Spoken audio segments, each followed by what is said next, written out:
Hello friends, இன்றைக்கி கீரை குழம்பு எப்படி செய்யறதுன்னு சொல்லி பார்ப்போம். அதுக்கு தேவையான பொருட்கள் என்னங்கிறத நம்ம பார்த்துக்கோம்.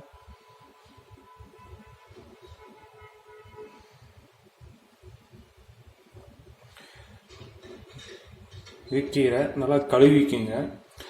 அதுக்கப்புறம் பார்த்திங்கன்னா இது வெங்காயம் எடுத்துக்கோங்க, பெரு வெங்காயம், அப்புறம் கருவேப்பிலை, அப்புறம் வரமிளகா, அப்புறம் தாளிக்கிறதுக்கு கடுகு, சீரகம், கடலைப்பருப்பு, தேவையான அளவு உப்பு, எண்ணெய். அதுக்கப்புறமேலு கடைசியாக வணங்கினதுக்கப்புறமேலு நம்ம கீரையை போட்டு அரைக்கிறதுக்கு மிக்ஸி வேணும். இப்போ நம்ம எப்படி செய்ய போகிறோம்னு பார்க்கலாம். இப்போ நம்ம சமைக்க ஆரம்பிக்கலாம். ஃபஸ்ட்டு அடுப்பு ஆன் பண்ணிக்கோங்க.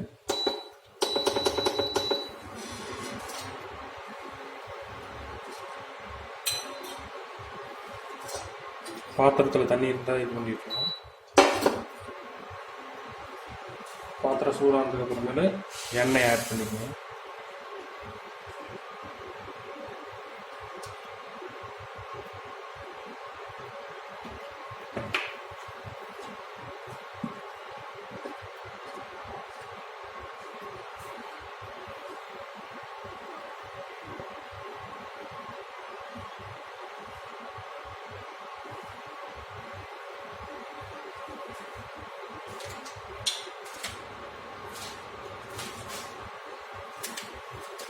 இப்போ கடுகு,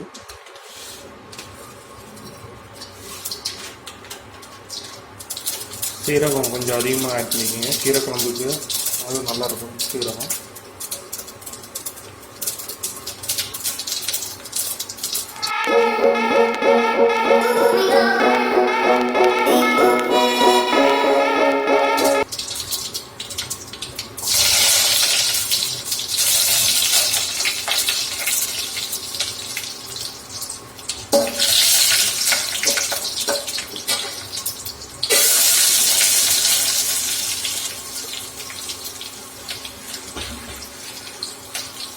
கடலைப்பருப்பு கொஞ்சமாக போட்டிங்கன்னா போதும். கீரை குழம்புக்கு அதிகமாக தேவைப்படாது.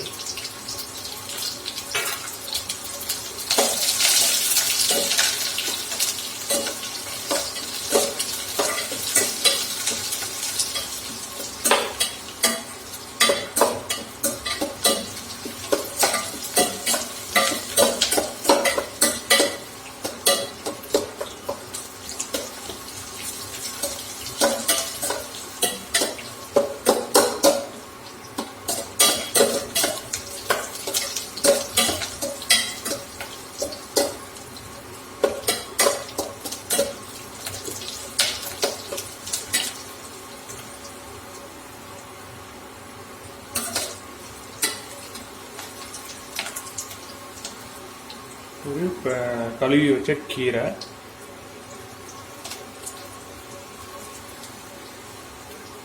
இதை நீங்கள் பொரியலாக செய்கிறதா இருந்தால் நீங்கள் கீரையை கட் பண்ணிக்கிங்க. இப்போ நான் இதை குழம்பா தான் வைக்க போகிறேன், அதனால் நான் முழுசாக அப்படியே போட போகிறேன்.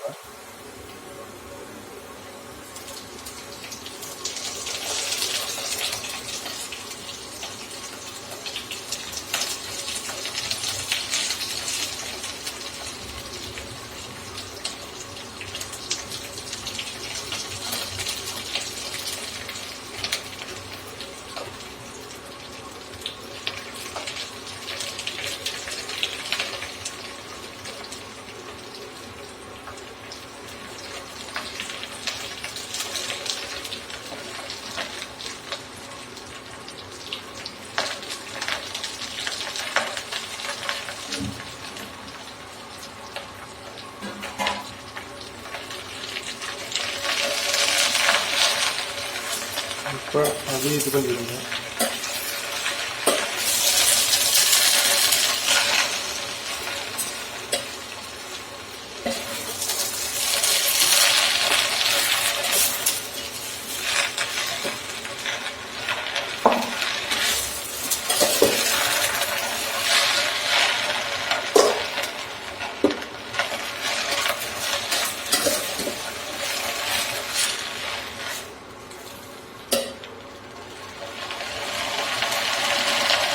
நீங்கள் குழம்பு வைக்கிற கீரை எந்த கீரையாக இருந்தாலும் இந்த மாதிரி நீங்கள் வந்து குழம்பு வைக்கலாம்.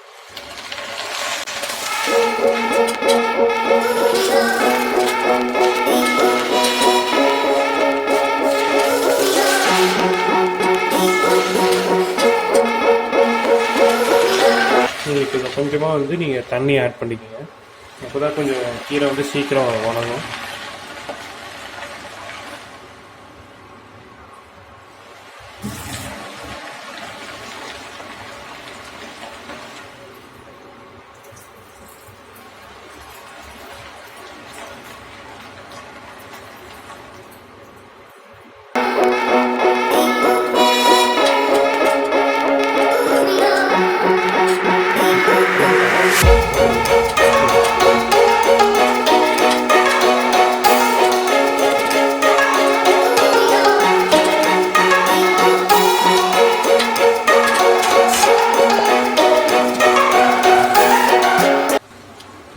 இதை வந்து ஒரு 5 நிமிஷம் நல்லா எதாவது ஒரு கொதிக்கிற வரைக்கும் நீங்கள் மூடி வச்சுருங்க.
ஒரு 5 நிமிஷம் ஆயிருக்கும். இப்போ நம்ம ஓப்பன் பண்ணலாம். இப்போ பார்த்தீங்கன்னா கீரை நல்லா வணங்குறது உங்களுக்கு தெரியும். அதனால நீங்கள் மறுபடியும் நல்லா கலரி விட்டுருங்க.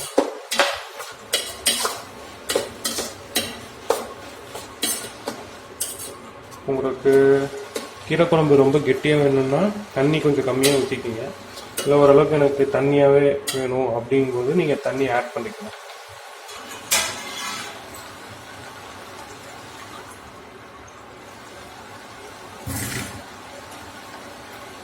கொஞ்சமாக ஆட் பண்ணிங்கன்னா போதும், உங்களுக்கு தண்ணியாகவே இருக்கும்.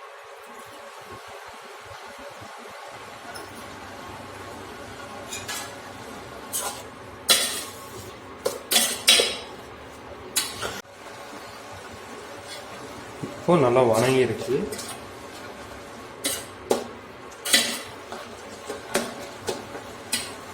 இப்போ நீங்கள் நல்லா வணங்கினதுக்கப்புறமேலு நீங்கள் அடுப்பு ஆஃப் பண்ணிடலாம். ஆஃப் பண்ணிவிட்டு ஒரு 5 நிமிஷமோ 10 நிமிஷம் வந்து இதை ஆற விட்டுருங்க. ஏன்னா சுட சுட வந்து போட்டு மிக்சியில் அரைக்க முடியாது. நல்லா கொஞ்சம் ஆறுனதுக்கு அப்புறமேலு ஹீட் குறைஞ்சதுக்கப்புறமேலு நீங்கள் வந்து மிக்சியில் போட்டு அடிச்சுக்கலாம். இப்போது இது வந்து நல்லா ஆறிடுச்சு. இப்போ நீங்கள் வந்து உப்பு ஆட் பண்ணிக்கலாம். உப்பு வந்து உங்களுக்கு தேவையான அளவுக்கு நீங்கள் போட்டுக்கோங்க. இப்போ ஓரளவுக்கு கம்மியாக போட்டுங்க. அப்புறமேல் அரைச்சதுக்கப்புறமேலு நீங்கள் அதோட டேஸ்ட் பார்த்துட்டு உப்பு பத்தலைனாங்கன்னா நீங்கள் வந்து ஆட் பண்ணிக்கலாம்.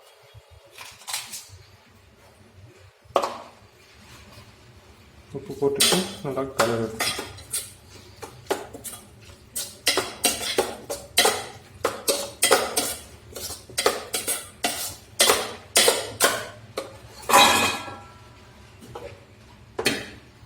இப்போ நீங்கள் மிக்சியில் போட்டு அரைச்சிக்கலாம்.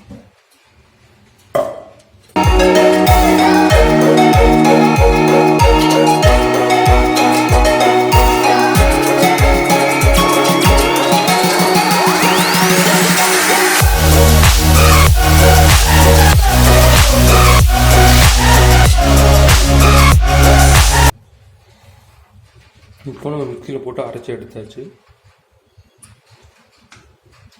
நல்லா அரைஞ்சிருக்கு. இந்த பாத்திரத்தில் மாற்றிடுங்க.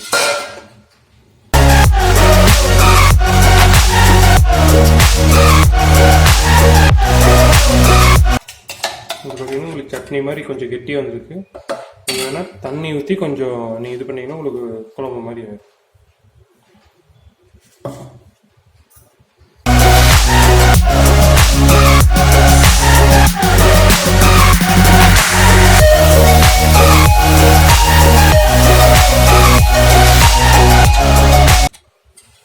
இப்போ கீரை குழம்பு ரெடி. இதை நீங்கள் சாப்பாடு கூட கலஞ்சி சாப்பிடலாம்.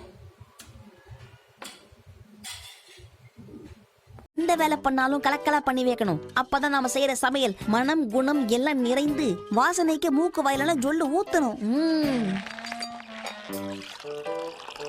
நான்வெஜ்ல முக்கியமான விஷயம் காரம். அதனால சில்லி சாஸ் இதுல எந்த அளவுக்கு போடணும்னு எனக்கும் தெரியாது, சாப்பிட்டாதான் தெரியும். சில்லி சாஸ் டொமேட்டோ சாஸ் ஊத்தியாச்சு. அடுத்தது நம்ம உப்பை மட்டும் தான் ஆட் பண்ணணும். உப்பு இல்லாத பண்டம் குப்பைக்குன்னு சும்மாவா சொன்னாங்க? அச்சோ பெருசா விழுந்துச்சு. அடுத்து சக்கரை கொட்டு. ஓகே.